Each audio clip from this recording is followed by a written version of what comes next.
YouTube video, yay! Anyway, the Magic Sandwich Show video is up, and so I just thought I would point it out and link below, or I'll link to it through the video or whatever.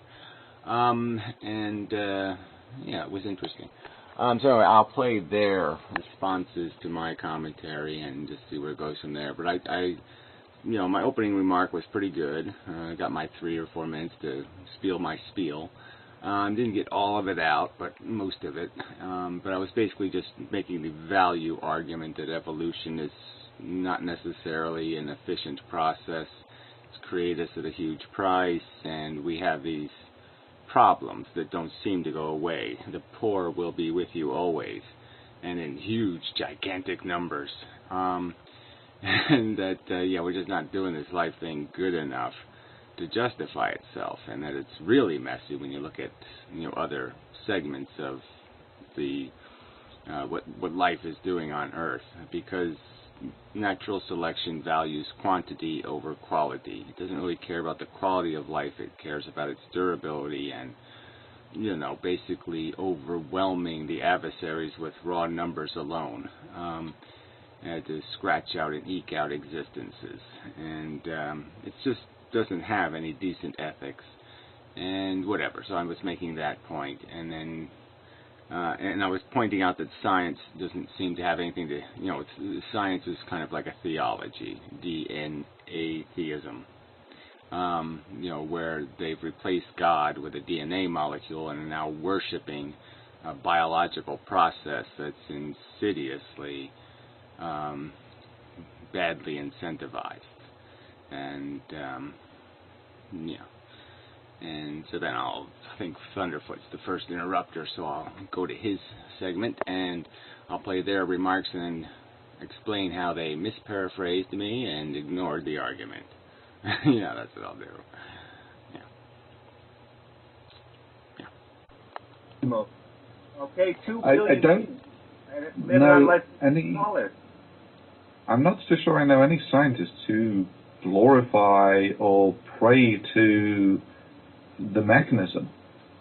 I mean, science is basically did a video of like our beautiful blue marble home, our beautiful home in the universe. You glorify the process in glowing terms. When was science ever mentioned in that video? Well, it's not the point. Your channel is a science channel, is it not? Yes. So I'm just saying it was projected as if this is what science sees when it looks into the universe, and it sees pretty colors and a beautiful home. And aren't we fantastic because we can communicate with each other and use big syllables words? But how do you get from that to glorifying and worshipping the bloodbath of evolution? Well, I guess it's just a mechanism. I'll continue, but it's just a mechanism. See, I mean, this is the argument, and that's part of the.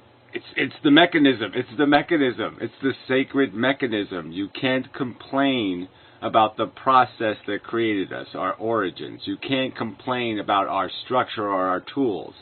So again, I would analogize this as if Thunderfoot.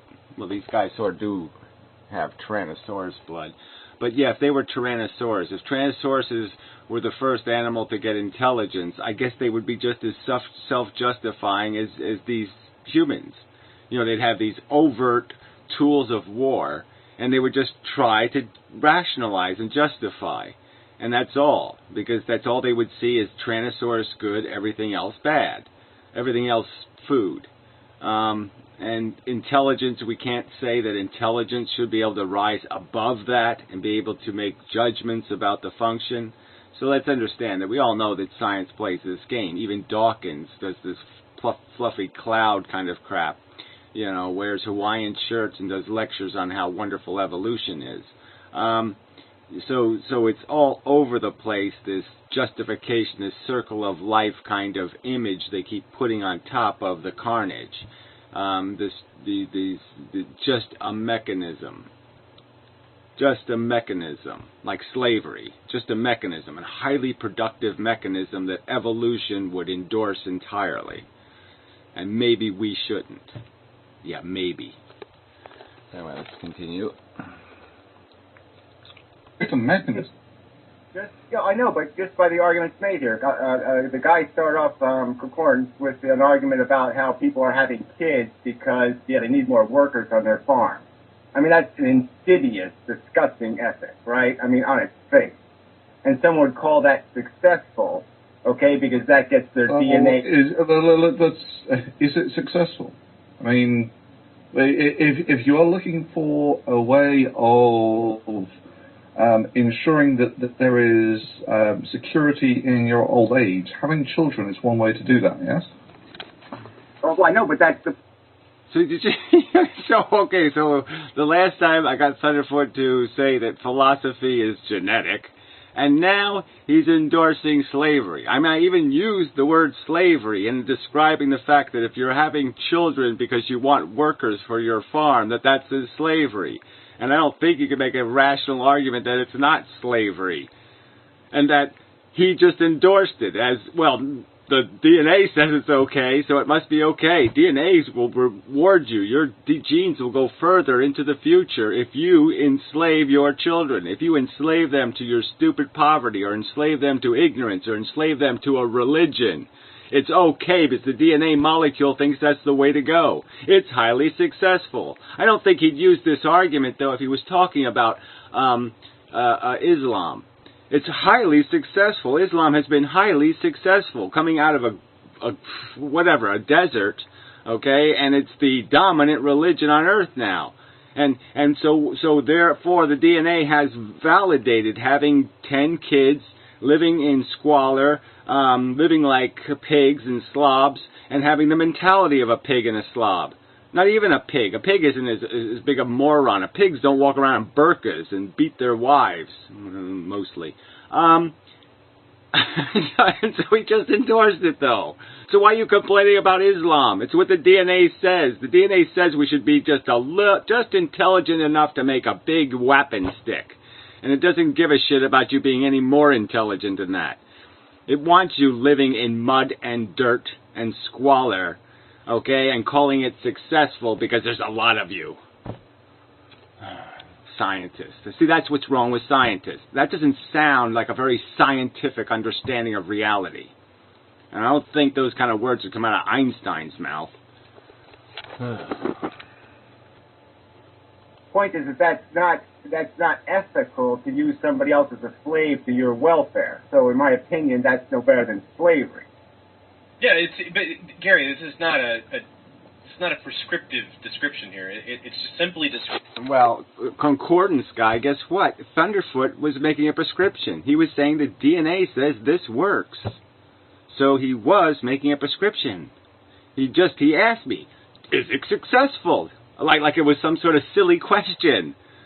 Yes, of course, slavery is very successful. It's highly productive.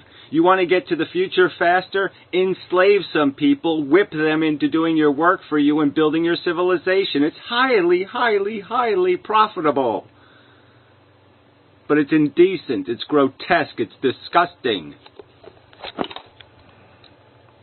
Descriptive. This is why people have children in the developing world, is because it is for them a social security. I wouldn't say that I admire that, or I'm glad about it, or I'm glorifying it. I don't ascribe to that any moral dimension. Again, so this is a scientist. He can't subscribe to slavery any moral dimension. He can't find a moral cause anywhere in there. I just don't think it's good, and I don't think it's bad. If you got them, have them. You know, you got a few slaves, beat the shit out of them. It's okay with me because I can't find a moral dimension. I'm a scientist and I can't find the moral dimension. Fuck! It's someone acting out of necessity. Necessity! Necessity is the excuse then. I want to have a better lifestyle. I want somebody to wipe my ass when I'm 85 years old out of guilt. So, therefore, that's what your definition of necessity is? Necessity is I want slaves to wipe my drool when I'm a fucking babbling asshole? That's a fucking necessity?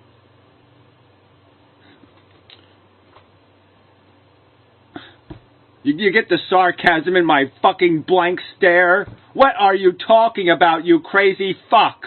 That's not what's called necessity.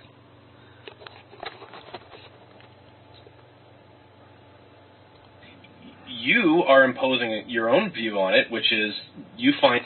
Yeah, that's right. I'm imposing my opinion, okay? My own view is a nice way to call it, but I guess when you talk, it's your opinion, and when somebody else talks, it's their own view. Is that part of your double-speak science talk? All right?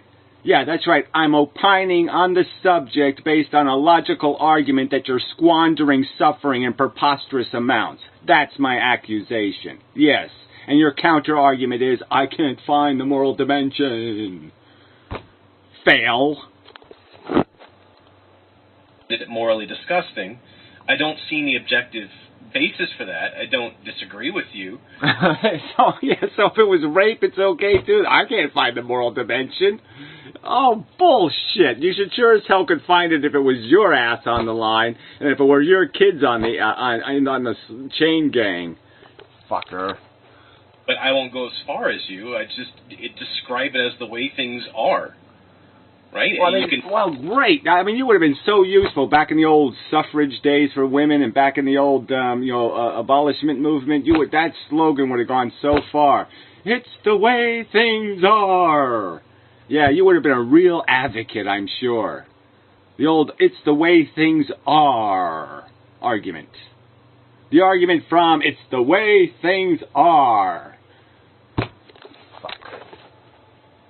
You can be angry about it if you want to. You can be all sorts of emotions about it. Oh, whatever. See, that's another, just the same old dodges with these people, right? When they care about something, it's okay for them to get all emotional. Thunderfoot is slaughtering, is spitting in the mouth because these Mohammed Islamis are not letting me draw cartoons. All hysterical and emotional because somebody flagged one of his fucking videos. All right, but no, nobody else can have an emotion about child enslavement. That's not a moral, emotional issue. Child enslavement to poverty or ignorance? No, nobody should get upset about that. That's silly, fluffy bullshit. Call bullshit on these people. Could you assholes be honest for once and call bullshit on these arguments? When I see a violation, if you saw a rape, you would be angry and you'd be more motivated, okay? So you're not seeing the value that I'm seeing. Obviously, I see value in the mice that you're torturing every day, let's say at work. I see value in things you don't see value, and that's why I'm passionate about those things. So just ignore my passion and just deal with my argument. And my premise of my argument is that the real value, unlike saving a life, like this idea of saving a life, no, you prolong life. So right now we could save life in Africa, but what would be the consequences of saving that life? Oh, they'll have 5 kids that'll need UN food. They'll never going to learn how to fish, right? They're always just going to be fish eaters, not fish catchers. And so all you create is more suffering. You create more kids to starve to death tomorrow. Like I said, we have 2 billion people living on this earth in squalor. 2 billion. And that's called success. I mean, people are walking around thinking it's good enough. It's not. It's obviously not there to do anything really about it. Can I ask you, Gary, given the situation we're in now, how we've come by that, let's leave that aside for the moment, what policies or solutions would you advocate?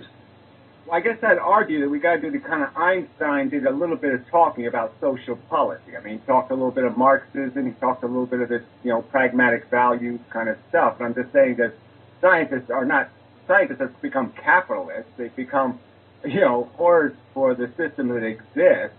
And I'm just saying, no, this system is a huge failure. We're not doing this efficiency thing. And even Thunderfoot talked about it. Well, let's just take that point there. A failure compared to what?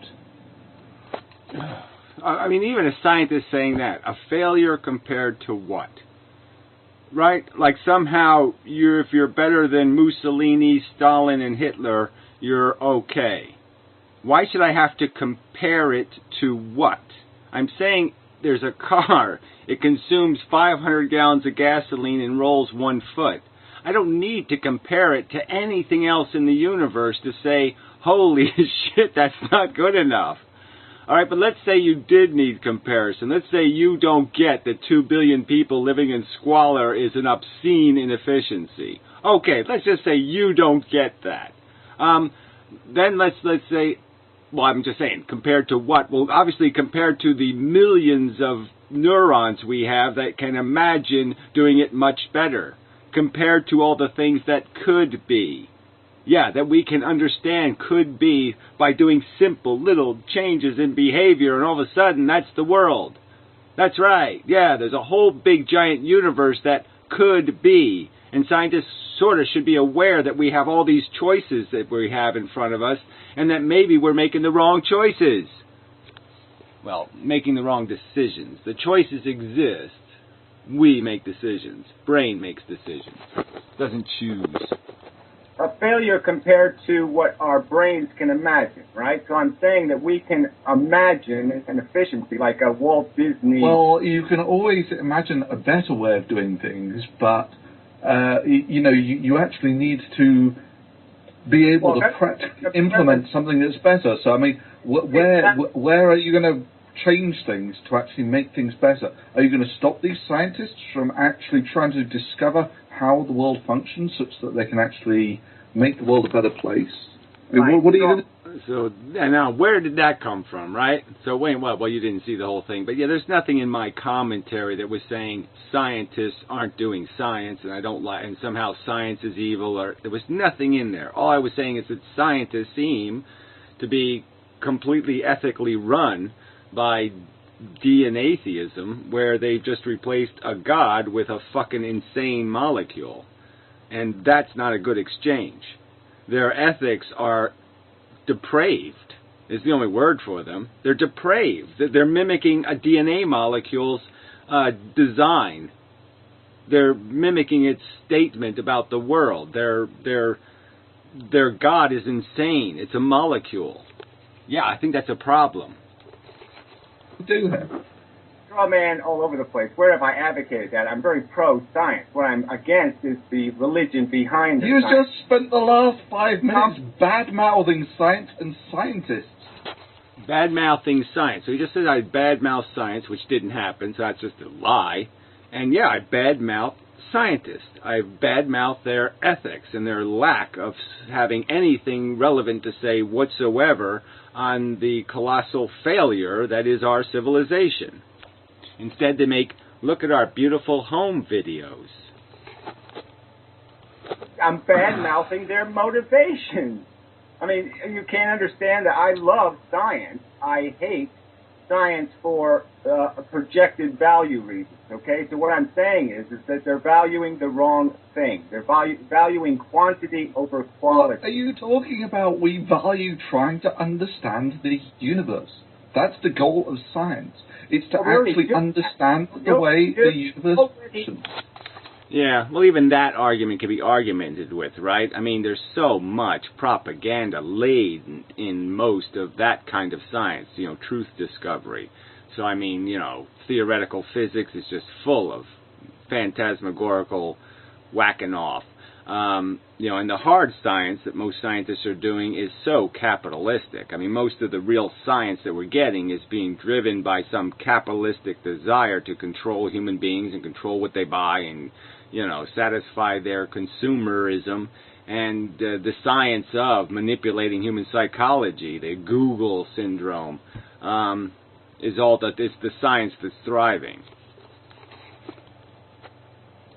Already do. The vast majority of the big questions have been answered. I mean, it hasn't been a big answer since Charles Darwin. That is just an incredibly mistake. Okay, so this part I love. So they both are laughing and mocking the idea that the fundamental questions about the mechanism that is human were basically, if you could take 4 people in history, I would argue, Freud, Darwin, add a couple more, and you've got the game. You've got basically the diagram of what the human being is. You've got abiogenesis, 4 billion years of evolution, 500 million years of sentient development into a psychology, and now you can just play this out and say this is what we basically are. This is how we basically function. And so those truths are the ones I was pointing out are the ones that we've nailed down. We know it's not unicorn this, and we know it's not spiral that, and spectral this, and some other whammy-bammy bullshit that's running us. We know that it's evolution, natural selection, and that natural selection under our circumstance conformed us to gang warfare. And that's basically the model human. The model human isn't an individual bot in the world. It's part of a collective bot. It's a family bot, an epitistic bot, a nationalistic bot. And we can understand that, and those truths aren't going to be challenged by anything, and there's not much you can augment them with. We're not going to find out some new thing in the universe that's going to be relevant to that origin question, construction question, or purpose question. Those questions have all been answered completely. You can make everybody a list, and I'll point out on your list how there's absolutely no real significance. The big story was, what are we? We found out we're a biological organism that was designed by natural selection, okay, to be basically gladiators. And you think that's the end of the story? And I think that's it. So this has come from Thunderfoot, a biologist guy, a guy who's supposed to understand something about evolution, and he thinks there's more to the evolutionary story than abiogenesis, replication is the primary mechanism, selfish gene mechanics over 4 billion years. He thinks there's something else going to fly out of the ether that we're going to discover that's somehow going to be relevant to that question of origin. He thinks there's more to the origin question than the basic functions of these forces that we do understand quite completely. Quite adequately, I won't say completely, adequately, sufficiently, to draw hard conclusions about function. A turtle's a turtle, a spider's a spider. Spiders aren't secretly CIA agents from some other planet. We know what spiders do. They spin webs to catch insects. You think that's the big story? Right, this is the thing, Gary. Let me tell you something about being. Okay, so he doesn't think that's the big story. Thunderfoot is saying you, in a mocking way again, you think that's the big story. That our origins is this bastard start in the swamp where we were built and designed by a stupid mechanism that had no ethics and was designing warrior machines in a gladiator bloodbath. You think that's the big story, when I'm going to tell you, know what the really big story is? Dark matter is sparkly when you shine a flashlight on it. No, I don't think that's a bigger story. Does anybody think that's a bigger story? No, I don't think the sparkly is a bigger story. Scientists, right? The one thing that you learn very quickly is this element of humility that... Can you imagine this element of humility, that sentence coming out of Thunderfoot's mouth? I mean, does everybody get a little bit of a, well, I can't help chortling at that one. That was a little bit chortable, you know? Oh, fuck. When you're discovering the unknown, the universe is usually not only weirder than it looks, but it's also weirder than you can probably imagine it. So here, where's the proof for that? Where is this weirder than I can imagine? And where was this where I was fooled somewhere? Because to tell you the truth, in the 50 years I've been here, I haven't seen any, holy shit, that's so much stranger than I ever imagined. I mean, there are some bizarre shit you find out. I mean, platypus, and you say, holy shit, that's pretty weird. But I don't really think that's supposed to sit there and overwhelm me so much that I can't recognize that evolution is the big story and that evolution made fucking platypuses. Yeah, I don't think so. To be, if you think that all of the big things have been, if you think that science is essentially a done deal, done deal in answering the questions of origins and purpose. The big questions, origins and function. Yeah, those two questions have been answered. The only function our intelligence has is pretty much being a slave to our desire. We've sort of figured that out. There's nothing to fix in the universe. We break all the stuff that needs fixing. I'm just saying, yeah, you're not going to find a truth out there in space that's going to explain in any way give any more meaning or substance or any facts that you could use in any meaningful way to make our existence any glorify it in any sense, or even enhance the way we have to look at it in any sense. We've been built by a very, very, very ignorant goddamn process. We are essentially the lean-to of function. I mean, we're barely functional. Barely. In the sense that it is so preposterously inefficient. We waste so much suffering. You only have to take a look at the history of scientific discovery to realize that this is a very naive position. There is always, every time that someone has said, you know, everything that's important we need to know, there has been a new horizon.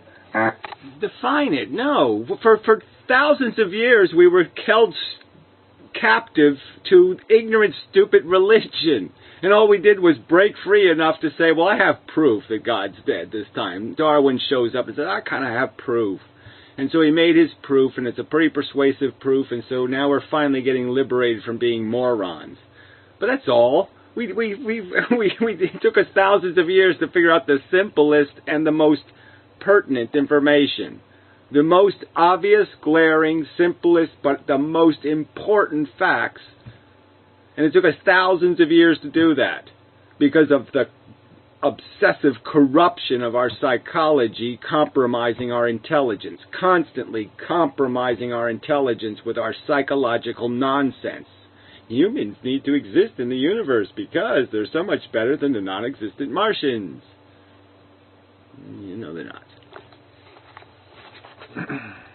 And our understanding of the universe has been shown to be simplistic. Oh, well, I'm not talking about the details, right? We don't have the whole... Yeah, well, even that's a silly thing. I mean, Einstein's 100 years ago. They're really, come on.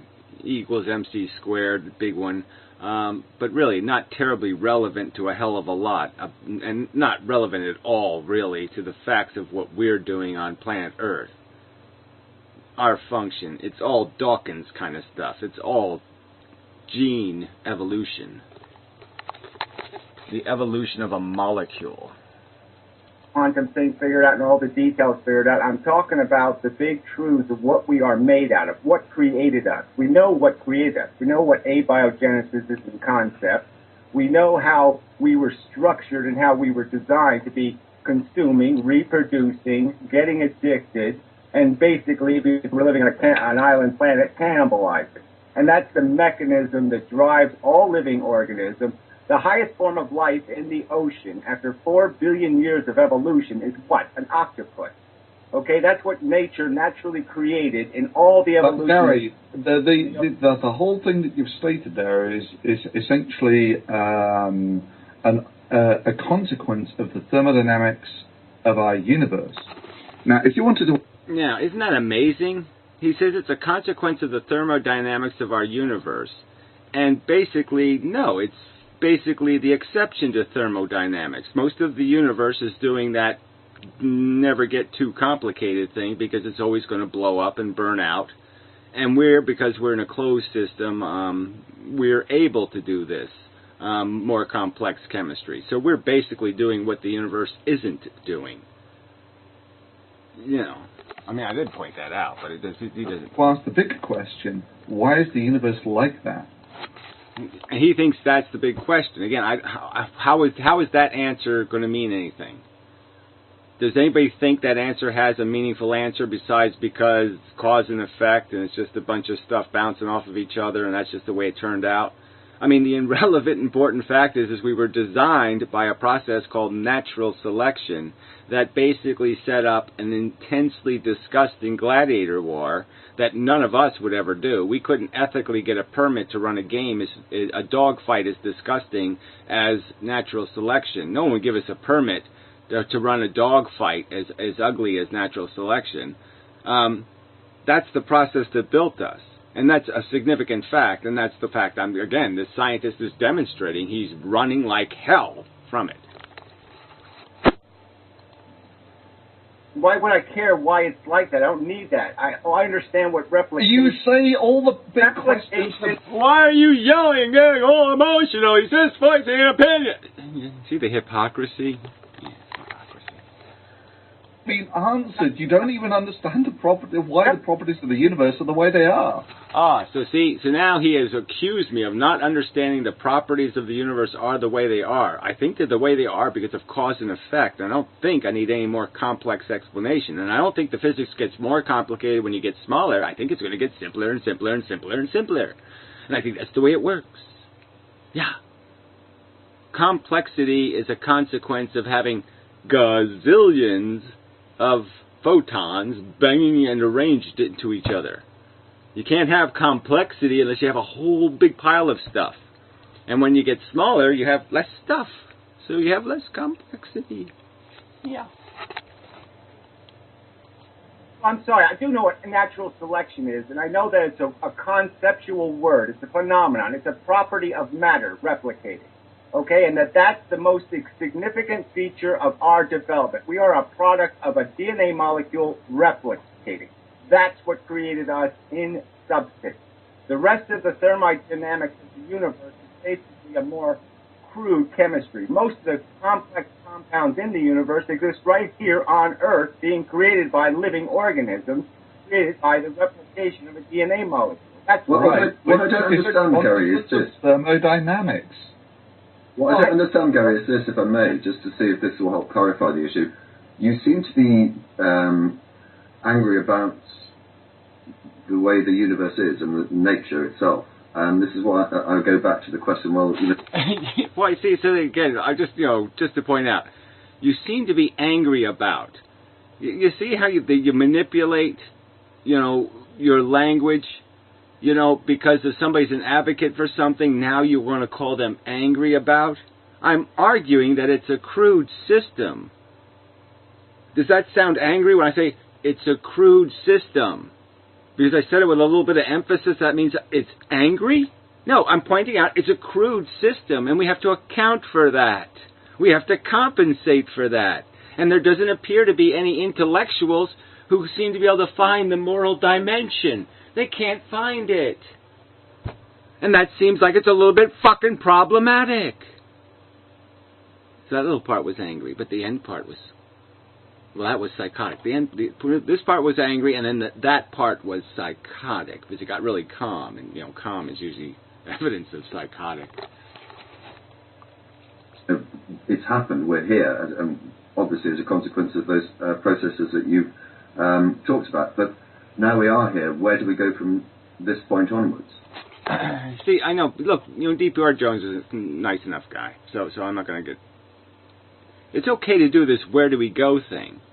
But the argument I would make to you is somebody has to recognize a problem before they can fix a problem, right?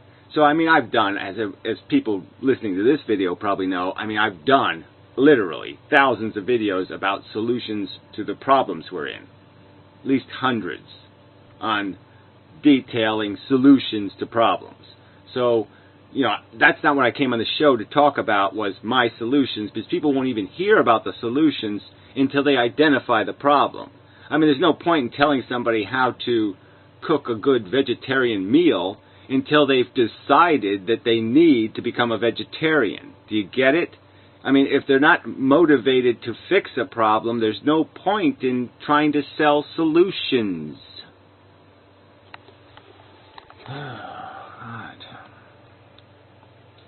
Again, it's achieving that efficiency thing. So that's what I'm trying to argue. I'm saying that the value, we're caught up in a negative value game.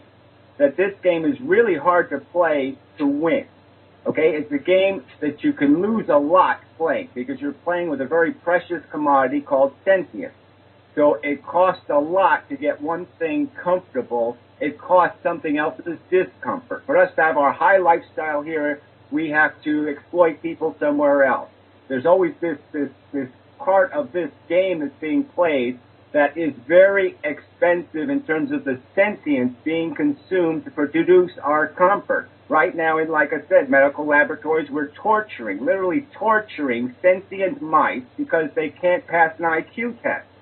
Okay, no other good reason, because they're not our species. They don't have exactly our DNA code, but they're having intense feeling experiences, and we're negating the value of that. And that's what I'm saying, where we have our values misplaced. We are valuing human life, okay? We don't care that, well, you know, Martians never existed. Venetians never existed. Jabba the Hutt never existed. We don't miss any of those species. Why are we so obsessed with this species? And what I'm saying is we're obsessed with this species purely because of psychological projection. There is no real value. It's a Cheeto that we are creating value in.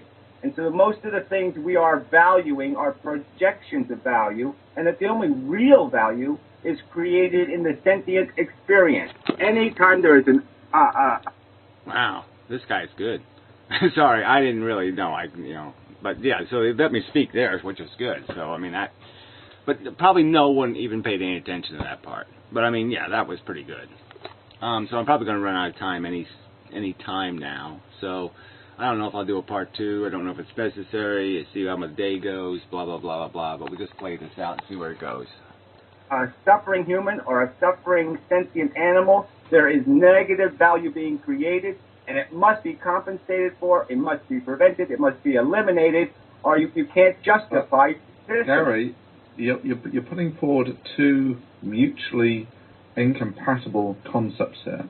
The first one is you say that all sentience should be preserved.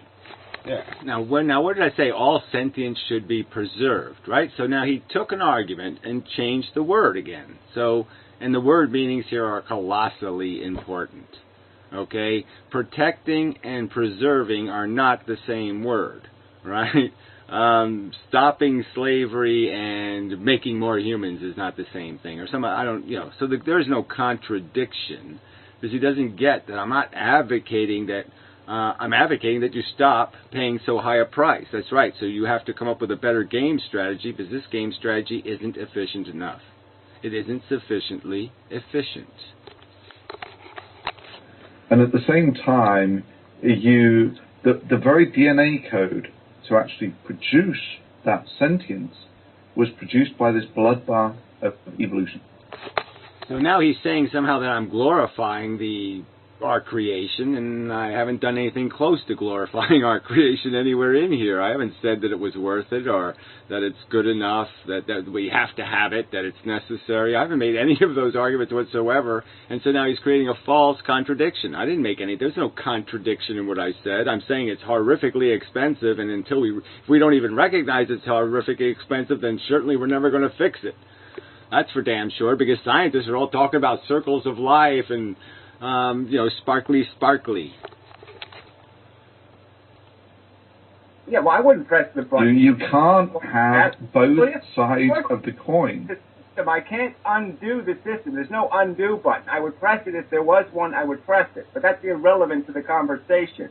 I can still criticize the machine as inefficient. Okay, the fact that I didn't make the car doesn't mean that I can't say it doesn't get good enough gas mileage. I can still... Well, in which case, why do you